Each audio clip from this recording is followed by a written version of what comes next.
নমস্কার বন্ধুরা, এবি বাংলা চ্যানেলে আপনাদের সবাইকে স্বাগত। আজ আমি চলে এসেছি আবারও একটা রেসিপি নিয়ে। আজ আমি তৈরি করব চিকেন পকোড়া। আমি 250 গ্রাম চিকেন নিয়ে নিয়েছি। একটা পেঁয়াজ, বড় সাইজের পেঁয়াজ কুচিয়ে নিয়েছি। এই যে আদা রসুনের পেস্ট, হলুদ গুঁড়ো, লঙ্কার গুঁড়ো, ধনেপাতা, ডিম, চালের গুঁড়ো,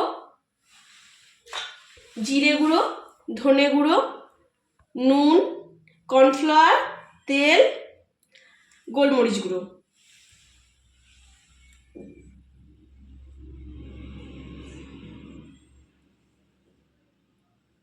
তো বন্ধুরা, আমি চিকেন পকোড়াটা একটু অন্যরকম ভাবে করব। আমি ফার্স্টে চিকেনটাকে কষিয়ে নেব, তারপর করব পকোড়াটা। আমি গ্যাস জ্বেলে দিলাম, কড়াই গরম করতে দিয়ে দিয়েছি। কড়াই গরম হয়ে গেছে, এরপর আমি তেল দিয়ে দেবো। আমি চিকেনটাকে কষিয়ে নিয়ে তারপর চিকেন পকোড়াটা করব। আপনারা যদি চান যে চিকেনটাকে ম্যারিনেশন করেও করতে পারেন। আমার যেহেতু চিকেনে একটু আঁশটে গন্ধ লাগে, সেই জন্য আমি ভাবলাম চিকেনটাকে একবার 10 মিনিটের মতো কষিয়ে নিই। আর এই রান্নাটা করতে তো বেশিক্ষণ টাইম লাগবে না, আধ ঘন্টাতেই চিকেন পকোড়াটা তৈরি হয়ে যাবে। তেলটা গরম হয়ে গেছে, এরপর আমি চিকেনগুলো দিয়ে দেবো।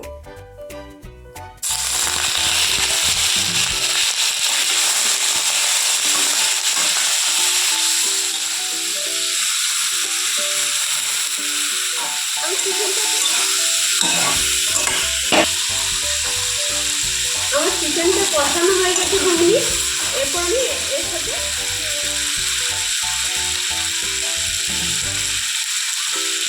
পেঁয়াজ কুচিটা দিয়ে দিলাম।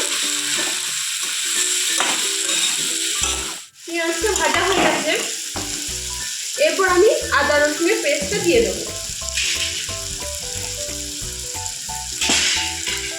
আমি 2 চামচ মতো আদা রসুনের পেস্টটা দিচ্ছি।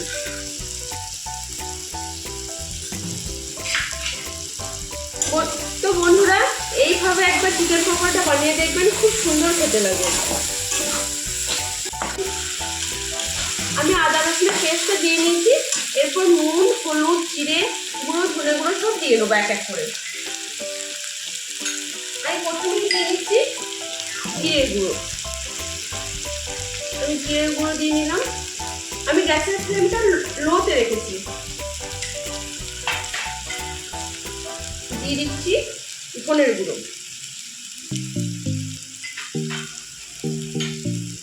হলুদ গুঁড়ো,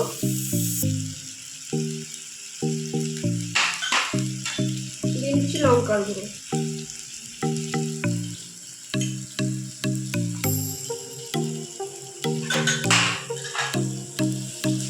দিয়ে নেবো লবণ,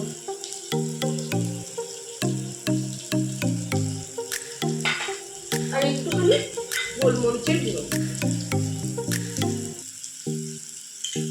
এইটা আমি 3 মিনিট মতো কষিয়ে নামিয়ে নেবো।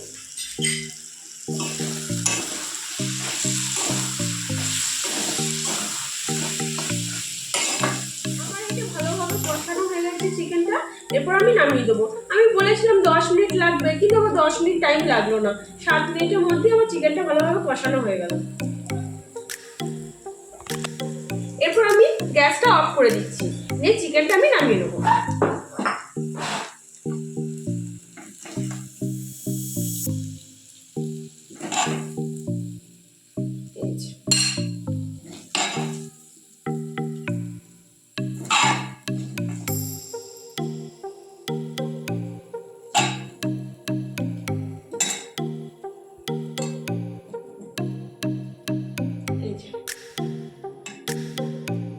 চিকেনটা ভালোভাবে কষানো হয়ে গেছে।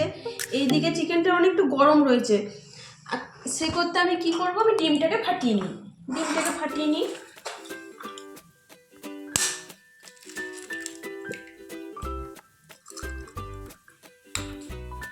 অল্প গোলমরিচের গুঁড়ো দিয়ে দিচ্ছি, আর অল্প নুন দিয়ে দিচ্ছি। এরপর ভালোভাবে ফাটিয়ে নিচ্ছি। চিকেনটা তা করতে একটু ঠান্ডা হয়ে যাক, নাহলে মাখাতে পারবো না।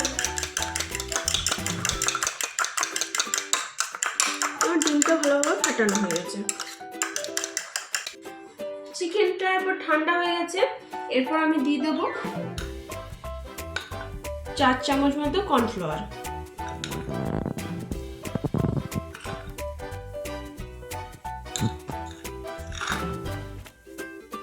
চার চামচ কর্নফ্লাওয়ার দিয়ে দিলাম। এরপর দিয়ে দেবো চালের গুঁড়ো, 2 চামচ চালের গুঁড়ো দেবো।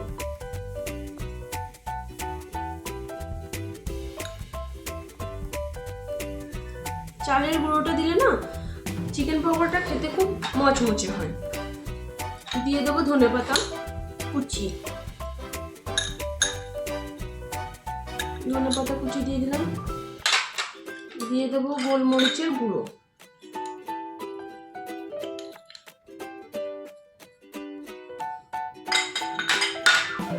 আর দিয়ে দেবো অল্প হলুদ গুঁড়ো, খুবই অল্প।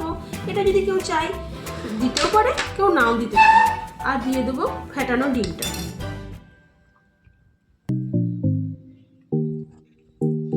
এরপর আমি এটা ভালোভাবে মেখে নেবো।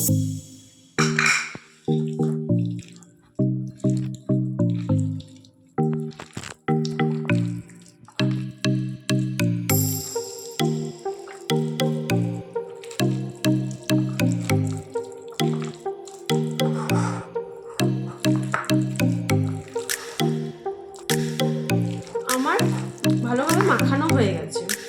এইভাবে যদি চিকেন পকোড়াটা বানানো হয় না, বড় ছোট সবারই খেতে ভালো লাগবে। বাড়িতে ছোট বাচ্চা থাকলে ঝালটা একটু কম দিতে হবে, কিন্তু এইভাবে বানালে বড় ছোট সবারই খেতে খুবই ভালো লাগবে। তো বন্ধুরা, আমার কড়াই গরম হয়ে গেছে। এরপর আমি তেল দিয়ে নেবো। আমি চিকেন পকোড়াগুলো ডুবো তেলে ভাজবো। আমি সর্ষের তেল নিয়েছি, আপনারা চাইলে সাদা তেলও ব্যবহার করতে পারেন। আমি গ্যাসের ফ্লেমটা হাই রেখেছি। যখন চিকেন পকোড়াগুলো ছাড়বো পকোড়াগুলো, তখন আমি লো করে দেবো। আমার তেলটা ভালোভাবে গরম হয়ে গেছে। এরপর আমি চিকেন পকোড়াগুলো এক এক করে ছেড়ে দেবো। আর আমি চিকেন পকোড়াগুলো আর এক্সট্রা নুন দিলাম না, কারণ আমি কষানোর সময় তো নুন দিয়েছিলাম, সেই জন্য আমি এক্সট্রা কোনো নুন দিলাম না। আপনারা যদি কষানোর সময় নুন কম দেন, তাহলে আবার একটু এক্সট্রা নুন দিয়ে দিতে পারেন। আমি গ্যাসের ফ্লেমটা লো করে দিলাম। এক এক করে চিকেন পকোড়াগুলো ছেড়ে দিচ্ছি।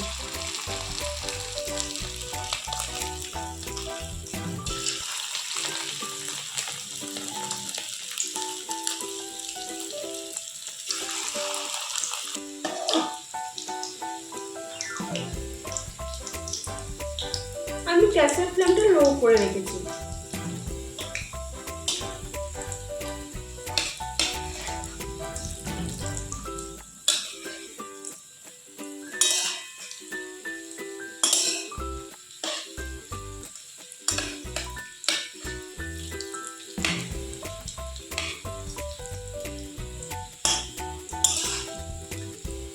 পকোড়াগুলো ভাজা হয়ে গেছে।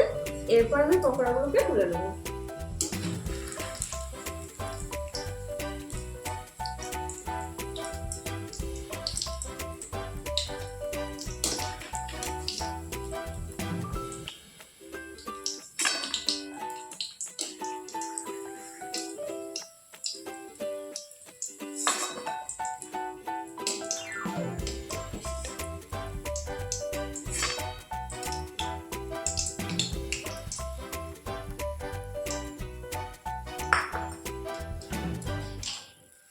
তো বন্ধুরা, আমার চিকেন পকোড়া একদম রেডি।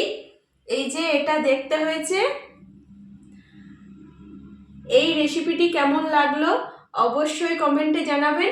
আর ভালো লাগলে অবশ্যই বাড়িতে একবার ট্রাই করবেন। আর যারা আমার চ্যানেলের নতুন বন্ধু, তারা অবশ্যই আমার চ্যানেলটিকে সাবস্ক্রাইব করে রাখবেন এবং পাশে থাকা বেল আইকনটি অবশ্যই ক্লিক করে রাখবেন, যাতে আমার চ্যানেলের ভিডিও সবার প্রথম আপনাদের কাছে পৌঁছে যায়। ভালো থাকবেন, সুস্থ থাকবেন, পাশে থাকবেন। আপনাদের ভালোবাসা এবং আশীর্বাদ আমাদের একান্ত প্রয়োজন। ধন্যবাদ।